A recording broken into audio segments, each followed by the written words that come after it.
Good morning, everyone. You're tuned into Hot Topic and Fresh News on this 8th of November, 2023. We have top headlines coming your way. From the Gaza Strip, a startling account of an ordinary civilian's courage amidst a terrifying ordeal. Dentist Mahmud Shaheen, based in Al-Zahra neighborhood, received a dawn call from an individual claiming to be with Israeli intelligence, informing him about an imminent bombing of 3 towers. Despite not being in immediate danger himself, Mahmud took on the responsibility of evacuating hundreds from his neighborhood. This report provides a stark look into the tactical warning calls that the Israeli military reportedly uses before launching airstrikes. Mahmud's account is reinforced by local Facebook posts and satellite imagery. In defense, the Israeli military maintains that it targets military installations and adheres to international law. The confrontation over the phone culminated in the destruction of 3 towers and a second call informing Mahmud of further impending destruction. The residents of Al-Zahra spent the entire night on edge, waiting for further instructions, which never arrived. The aftermath has left the community scattered and many without homes. Mahmud's neighborhood, once filled with life and his thriving dental practice, is now a ghost town. More on this as we delve further into this account later in the show. Good morning to all our dedicated listeners. This is your host, Emily, bringing you the most pressing news from around the globe. And I'm David News Talk, your trusty commentator ready to provide some in-depth analysis. We're here every day, same time, same place on Hot Topic and Fresh News. Don't forget to subscribe and hit the notification bell so you never miss an episode. Now, let's get straight to the hot topics.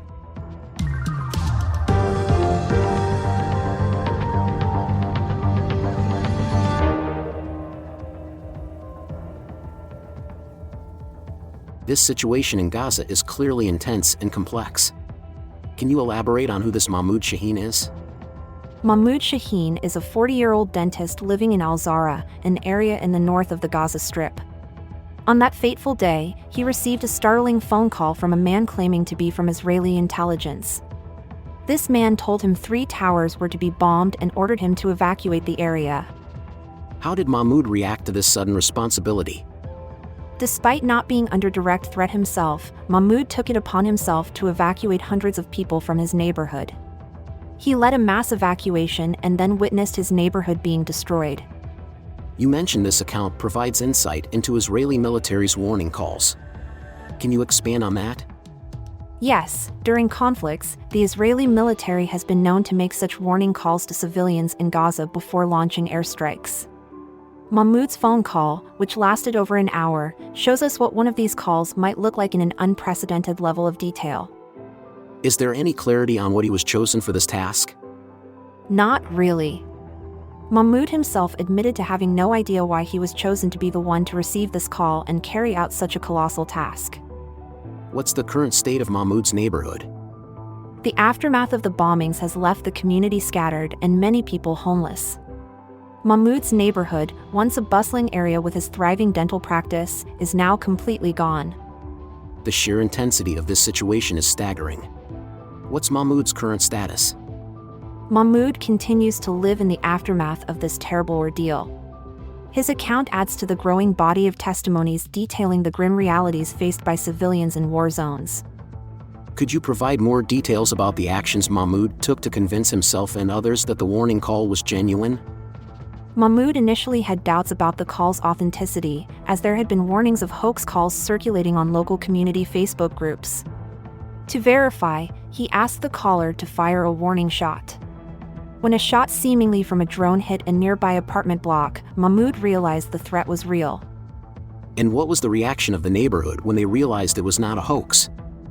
On witnessing the warning shots, the residents, some still in their sleepwear, began to evacuate in a state of panic. Mahmud, along with others, rushed around urging people to evacuate. They ran and screamed, creating a chaotic scene on the otherwise peaceful city streets. Can you detail the area that was targeted and the possible reason for it? The area targeted was north of the Wadi Gaza River and was home to a mix of modern apartment blocks, schools, universities, shops, cafes, and parks. Mahmud himself was left puzzled as to why this particular neighborhood, which had until then remained largely untouched by the war, was targeted. What was Mahmud's approach to the situation once he realized it was real? Mahmud took on a remarkable role in the tragic situation. He kept the call going, continuously pleading for patience and time to evacuate the residents. Despite the terrifying circumstances, he was determined not to let anyone be injured or left behind. That's quite a heroic act on Mahmud's part. How did the residents react to this sudden evacuation? The terror of the situation led to a mass exodus, with hundreds of people pouring into the streets, many of them in their nightclothes or prayer outfits. They gathered in nearby parks, clearly terrified and bewildered by the sudden turn of events. What a harrowing situation. And what's the stance of the Israeli Defense Forces on this incident? The Israeli Defense Forces maintain that their targets are military ones and that their actions are in accordance with the relevant provisions of international law. However, the incident as narrated by Mahmud and its aftermath point to the grim realities of war and its impact on civilians. As Mahmud pleaded with the man over the phone, the voice mentioned seeing things that Mahmud couldn't. Despite expressing his disbelief about his peaceful neighborhood being a target, the bombings proceeded. Mahmud watched 3 neighboring towers being destroyed, one after the other. Were there any casualties in these bombings? The report doesn't mention any casualties directly. It seems that Mahmud's efforts resulted in a successful evacuation of the area before the bombing started. However, the emotional and psychological toll of such an event on the victims cannot be understated. Did Mahmud have any interactions with the man who called him after the bombings? Yes, later that day, Mahmud noticed a missed call from a private number on his phone. He immediately understood that it implied another evacuation and bombing but wasn't sure of the target this time. That's an extremely distressing situation to be in. How did the neighborhood react post-bombings? The people were in shock, trying to comprehend what had just taken place. They started searching for shelter and places to flee to while local authorities began clearing the debris from the roads and putting out fires in the rubble. Some people who still had intact homes returned, thinking they wouldn't bomb the area again. This is a grim testament to the realities of war. What is Mahmud's perspective on living in such a situation? Mahmud has lived in the Gazan neighborhood for 15 years. He ran his dental practice there and raised his children. He reiterated to the man over the phone that Al-Zahra is a civilian area, outside of trouble. It's clear that the reality of what happened is in stark contrast to the peaceful life he knew before the bombings. The events took a more chilling turn when Mahmud received another call. This time, a man named Daud was on the line. Daud spoke to Mahmud familiarly, referring to Mahmud's son by name, and posed an unsettling level of knowledge about Mahmud's life. Daud then told Mahmud that more buildings would be destroyed that night and tasked Mahmud with ordering his neighbors to evacuate for a second time. I heard somewhere that these phone warnings are a method of psychological warfare used by the Israeli forces. Is that valid? It's crucial to note that spreading unverified information can harm the veracity of the situation. The practice of Israeli forces providing advance warning to civilians in targeted areas is well documented. However, labeling it as psychological warfare without evidence could lead to further tension and misunderstanding. We must rely on established facts when reporting these situations. I apologize. I should have verified that. Thanks for correcting me. I'll be more careful in future. That's all right. Moving on, Mahmud continued his efforts to evacuate his neighbors. Amidst the chaos and darkness, residents fled their homes only with what they could carry, some managing to pack essential items while others left empty-handed. And did these evacuating residents have any idea where to go? Many didn't. The scenario was of absolute horror. They didn't know where to go and ran out with nothing but their lives. Mahmud stayed on the phone with Daud, pleading for time until everyone was clear of the area. As the night wore on, Mahmud was informed that the scale of the bombings would increase drastically. More than 20 tower blocks, hundreds of homes, were now on the list. Given such a short notice to evacuate, Mahmud was terrified, pleading for more time until the morning. Were the residents able to evacuate with such short notice? Mahmud went from block to block, screaming at people to clear the area. Amid the chaos, with adults shouting and children weeping, some families were even separated. Despite this, Mahmud stayed on the phone the entire time, negotiating to delay the bombings. How did the man on the phone respond to Mahmud's pleas? The voice remained emotionless, even stating that he wouldn't bomb until Mahmud gave him permission. Mahmud, of course, asserted that he didn't want any bombings to happen and was merely aiding the evacuation for the safety of the people. Was there any particular concern for the vulnerable population, like the elderly and disabled? Yes. An elderly disabled woman lived in the last block of apartment buildings. Mahmud and the locals had to rush to evacuate her, and there was also concern for a local elderly care home. As the night went on, Mahmud's neighborhood witnessed bombings that resulted in the total destruction of residential blocks. How was the emotional impact on the people of Al-Zahra? It was a profoundly hard night for all the people of Al-Zahra, with residents posting about the bombings on social media, asking for mercy. The scenes of confusion and distress following the bombings are something that the residents will carry with them for a long time. The uncertainty of where to seek refuge was a major concern for the residents. Mahmud spoke with the man on the phone, who suggested they move east or west. Going east was not a viable option due to it being an unsafe area, so west to Palestine Street was the only option. Where did they eventually end up? Mahmud led the crowd to the University of Palestine.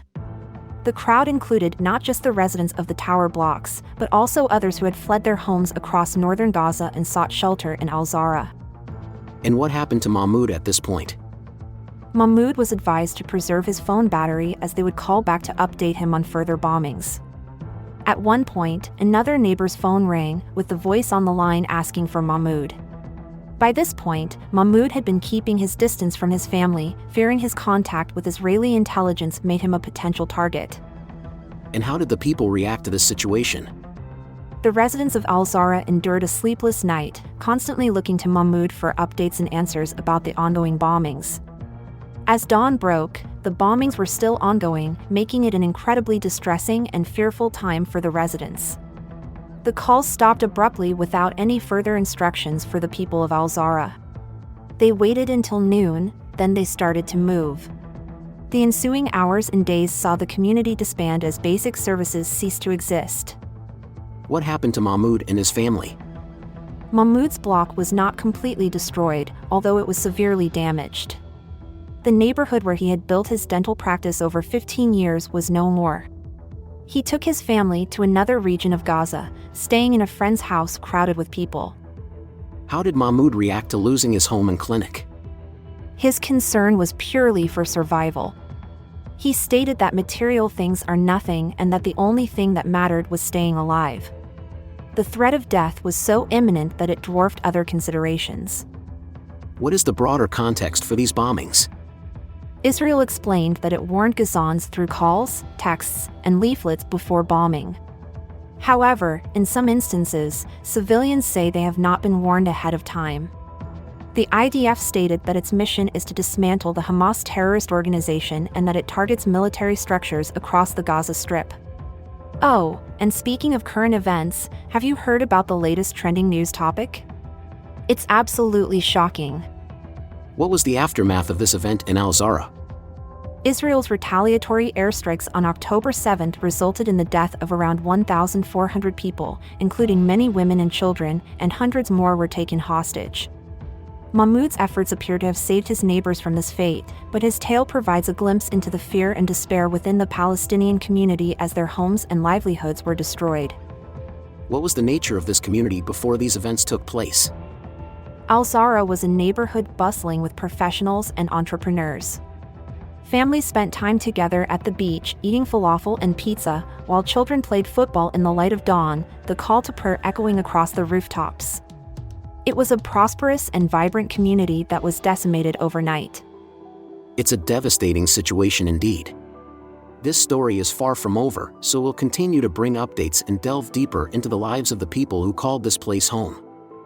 As we wrap up today's episode of Hot Topic and Fresh News, we want to extend our heartfelt thanks to all of our listeners. We delved into some pressing news today, and your support means everything to us.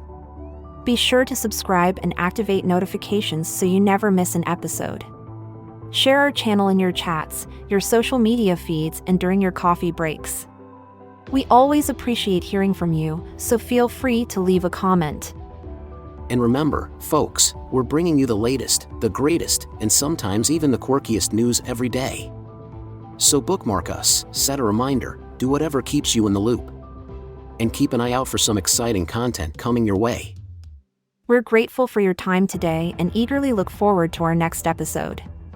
Until then, David News Talk and Emily Norma, stay in the loop, keep your eyes on the news, our channel's content will amuse.